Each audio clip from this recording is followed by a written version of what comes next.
Muito bem-vindo ao canal, eu me chamo Davi Cavalcante e hoje iremos abordar o tema do protesto que está acontecendo no presente dia, no dia 16 de março de 2025. Protesto este convocado pelo ex-presidente Jair Bolsonaro e também por lideranças da oposição.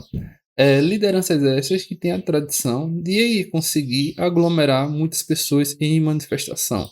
Uma dessas lideranças importantes é o Nicolas Ferreira. Pode ver que ele foi citado aqui nesse jornal do Rio de Janeiro, um jornal regional do Rio de Janeiro, que está relatando o que vai ser feito nesse ato em Copacabana. Uma da observação que eu acho interessante a ser dito é exatamente não ter sido na Avenida Paulista ter escolhido Copacabana. Eu não vejo essa tradição toda de Copacabana para manifestação. Toda manifestação grande é na Avenida Paulista que se gerou essa tradição, tanto da esquerda como para a direita. Isso daí todo mundo concentra lá para fazer a manifestação, reivindicar o que entende por direito. Mas o Bolsonaro, a oposição, entendeu por bem marcar para Copacabana no dia de hoje às 10 horas. Significa que eu estou gravando esse vídeo por volta das 11 horas e já deve estar acontecendo trio elétrico, o Bolsonaro já deve estar falando, entre outros políticos. O que eu menciono a vocês é o seguinte: é para entender a natureza dessa manifestação da anistia, que a principal pauta é exatamente a anistia, temos de entender como se deu essa questão toda do ataque.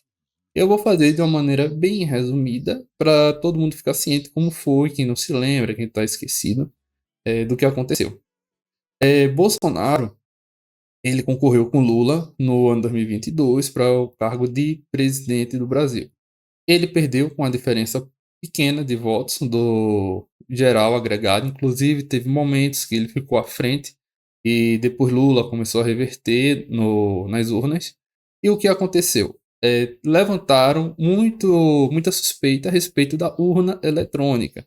Inclusive, Bolsonaro bateu muito em cima dessa questão da falta de confiabilidade da urna eletrônica e acrescenta que não foi só ele ao longo da história que criticou a urna eletrônica. Mas essa estratégia de Bolsonaro, naturalmente, eu acho uma estratégia errada, à medida que ele critica a urna eletrônica, mas foi essa urna eletrônica que colocou ele no poder. E se ele desacreditar nessa urna eletrônica, como é que ele pode fazer a sua base ter motivação de se dirigir na próxima eleição para tentar eleger ele, se ele tiver elegível em 2026, ou o candidato que ele indicar? Isso daí é um questionamento básico que é feito e que quem acredita nessa fraude da urna eletrônica deve se fazer. Para que ele vai se dirigir num dia de domingo a um local que ele acredita e não tem confiabilidade, que é manipulado, pode ser algo fraudado, como o Bolsonaro está dizendo? Isso daí desestimula o eleitorado a se dirigir à urna eletrônica. E quem vai perder voto é exatamente o eleitorado dele. É por incrível que pareça, que o de Lula, ele vai se dirigir normalmente. E Bolsonaro falando que não tem credibilidade, ele vai perder mais do que tudo votos. Mas isso daí foi uma opção e Bolsonaro entendeu por fazer estratégia, no seu motivo, é de criticar a urna eletrônica. Aí, quando ele perdeu, aí teve essa questão da urna eletrônica. Após isso, teve muita gente apoiadora de Bolsonaro e com pautas diversas e começaram a se aglomerar na frente dos três poderes e na frente dos quartéis. E é fato que existe um grupo, eu acredito que pequeno, que apoia Bolsonaro, que era a favor da intervenção militar. Inclusive, se a pessoa procurar nas manifestações ou em grupos à parte, tinha as pessoas que levavam cartaz, intervenção militar já, uma pauta extremamente, digamos assim, variada em cada manifestação de Bolsonaro. O que está acontecendo é exatamente a mesma coisa nesta manifestação. O Bolsonaro, ele a princípio ia abrir uma grande quantidade de pautas, mas ele resolveu focar na anistia dos envolvidos no ataque do 8 de janeiro. É, Qual é o motivo dele estar fazendo isso? Ele acredita que, na prática, isso daí não foi uma tentativa de golpe e ele tem seus fundamentos. O primeiro ponto é o quê? Como é que a pessoa vai dar um golpe, espera para dar um golpe depois que sair do poder? Isso realmente é um questionamento bem interessante a ser levar para reflexão. Se ele quisesse dar o golpe, ele teria de ter dado o golpe antes de entregar o poder, a gestão para Lula. Ele perdeu em 2022. Ele, quando perdeu, ele se ausentou do Brasil, foi para os Estados Unidos. Acredito que foi exatamente para não passar essa faixa presidencial para Lula, por questões políticas, de birra, raiva, porque ele tinha perdido a eleição. Ele ficou, digamos assim, com a dor de cotovelo da derrota, chorando nos Estados Unidos. Foi isso que aconteceu. E apenas dia 8 de janeiro, quando Lula já estava de posse, estava descendo, já tinha passado o governo de transição, ele estava planejando como seria a gestão dele nesses próximos 4 anos, e aconteceu esse vandalismo generalizado nos três poderes. Inclusive, tem situações importantes a serem ditas. O governador do Distrito Federal, nesta época, ele foi afastado de imediato como fosse envolvido nesse vandalismo e tudo mais. Foi provado recentemente que ele foi inocentado, não tinha elementos que incriminassem ele. Acredito que foi meramente incompetência dele. E outro ponto também relevante que ninguém diz é que Flávio Dino, atual presidente do STF, era responsável pela a segurança na época do acontecido, e tinha um general, acredito que era o G. Dias também, que estava responsável por toda a situação. Se fosse para apontar responsáveis por uma questão de ineficiência da segurança, é exatamente quem estava exercendo esse controle de prevenção de risco no momento, que no caso seriam os indicados de Lula. E na prática o que aconteceu foi um desvio de foco, não atacando o governo anterior, e ele já não fazia mais parte. Inclusive já tinha pessoas indicadas do governo Lula para tomar frente. Estão acusando que a participação do governador, tudo está caindo por terra, esse tipo de argumentação. Isso também dá muita inconsistência, e a população não está, digamos, aceitando essa história de golpe, de a tentativa de golpe que a esquerda está criando. Na prática, o que? Na minha opinião, o STF está dando penas muito elevadas para uma situação fática que aconteceu. Ponto número um. Não tem como dar um golpe de Estado sem a participação direta dos militares, sem ter envolvimento da imprensa, sem ter envolvimento de grandes políticos, sem ter um movimento político grande por trás. A ditadura militar foi instalada exatamente com elementos desse tipo. E um apoio do exército, militares chegaram lá, a imprensa foi, digamos assim, favorável, foi comprada pelos militares, tudo, e isso não aconteceu. Foi uma quantidade reduzida de pessoas, até aquela aglomeração. É impossível dar um golpe de Estado nesses termos daí.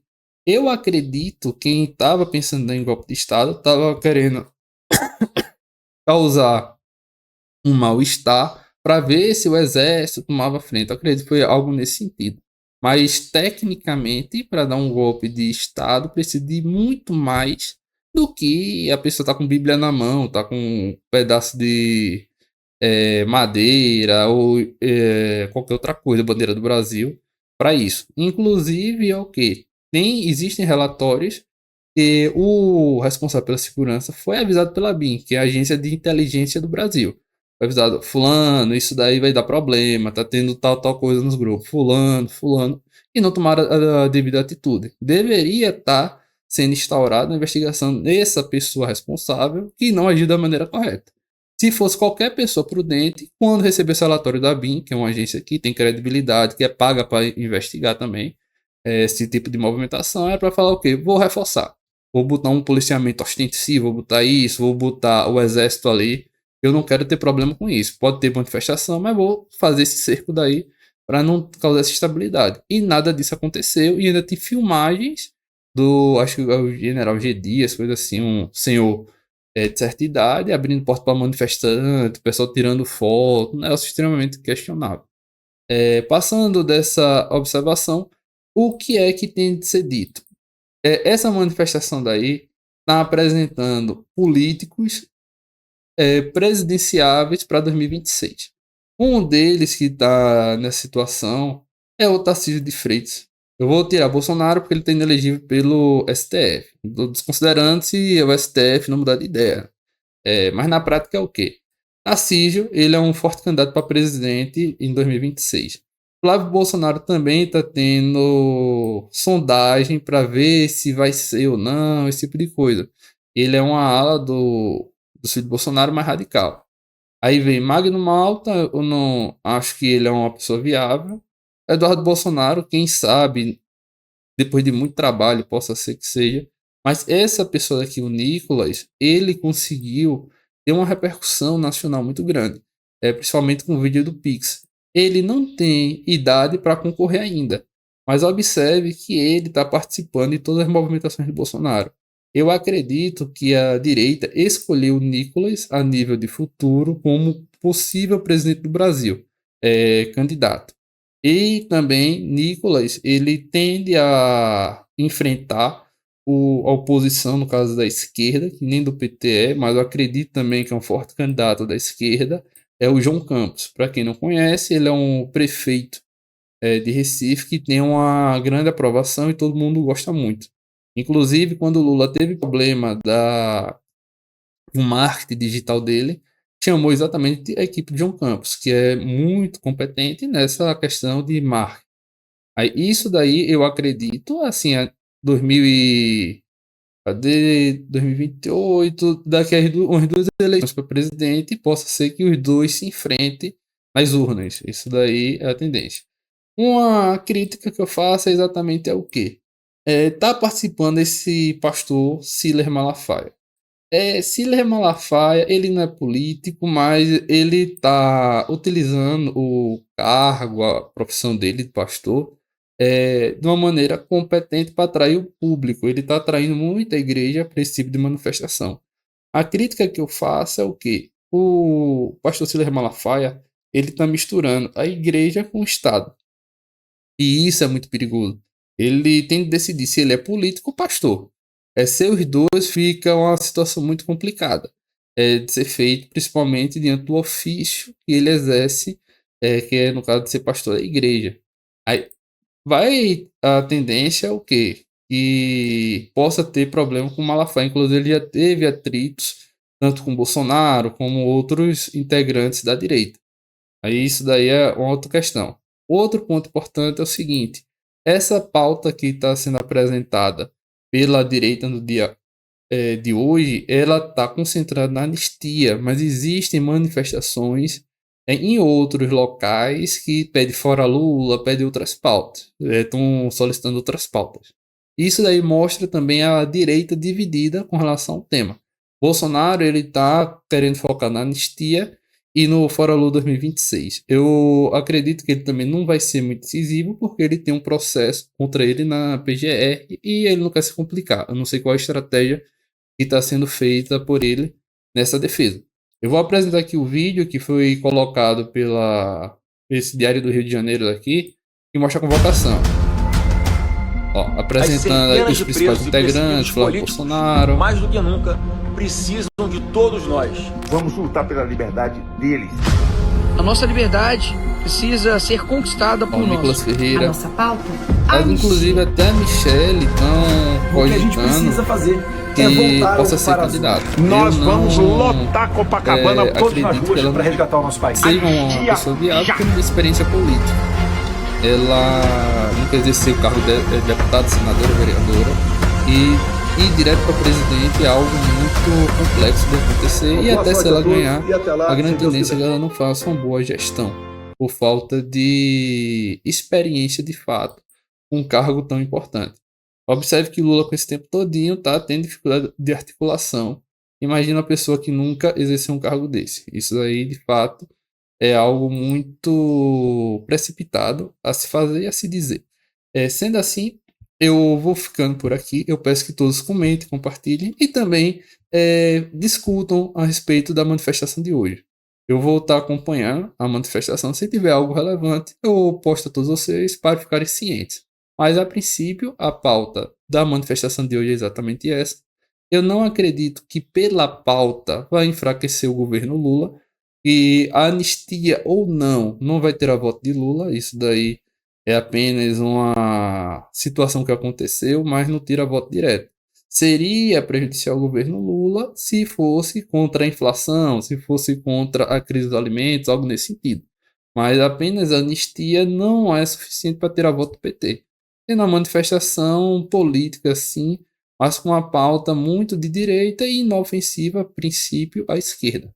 Mas, de qualquer modo, eu peço que todos comentem, compartilhem, e a partir dos comentários a gente vai fomentando a ideia sobre isso daí. Muito obrigado a todos, até a próxima.